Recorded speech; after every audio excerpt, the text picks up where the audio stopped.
I hadn't expected the gravedigger to speak. His voice was low, almost swallowed by the wind drifting over the freshly turned soil.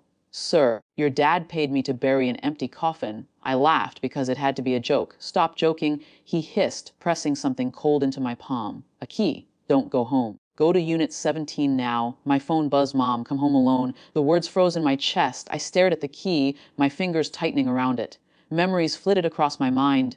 The father who never explained his business trips, the whispers of creditors I pretended not to hear, the late-night phone calls that ended as soon as I walked into the room. I had never asked. I had never pressed.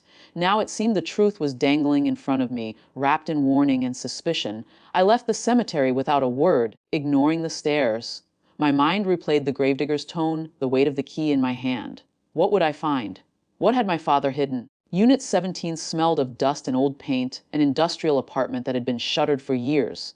The door clicked as I inserted the key, and a faint shiver ran down my spine. The room was empty almost, but not entirely. A desk lay pushed against the wall, drawers slightly ajar, a ledger spilling over the edge. I knelt, scanning its pages. Numbers, names, dates, transactions that made no sense at first. Then the patterns emerged: properties transferred under other names, bank accounts I'd never known existed, a network of favors and debts that mapped a side of my father I hadn't imagined. Betrayal, yes, but also methodical planning, perhaps even protection. A small photograph slipped from between the ledger's pages. My mother, younger, smiling at someone I didn't recognize, her handwriting on the back, "For the one who will understand."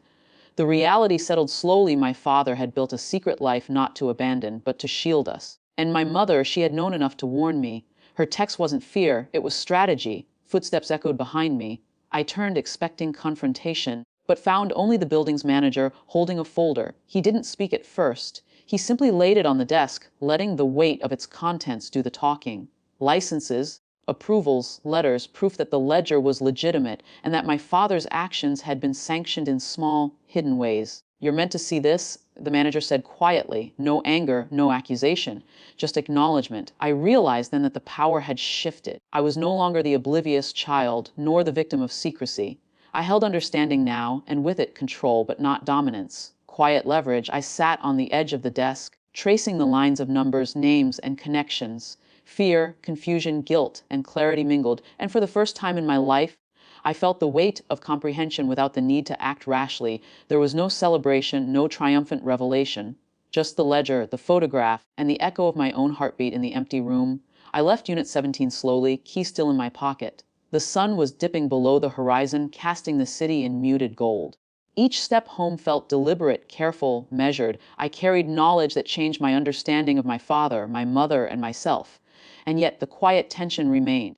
I didn't need to confront, to accuse, or to punish. The shift in power was subtle but unmistakable. I was no longer blind to what had been hidden, and that, in itself, was a kind of victory. At home, the apartment was silent.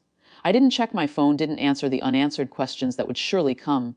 For now, I allowed myself the stillness of comprehension, the calm of dignity intact, and the uneasy comfort of knowing that some truths, once uncovered, do not need immediate resolution. The father I had known, the secrets he had kept, and the mother who had warned me, they were all pieces of a puzzle I had only begun to understand. And in that understanding, I found something rare: quiet agency. And the weight of responsibility. Without dramatics, without spectacle, and without revenge, I placed the key on the counter and sat in silence.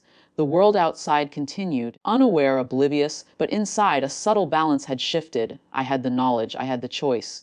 And for the first time in years, I felt the restrained pulse of control quietly, undeniably mine.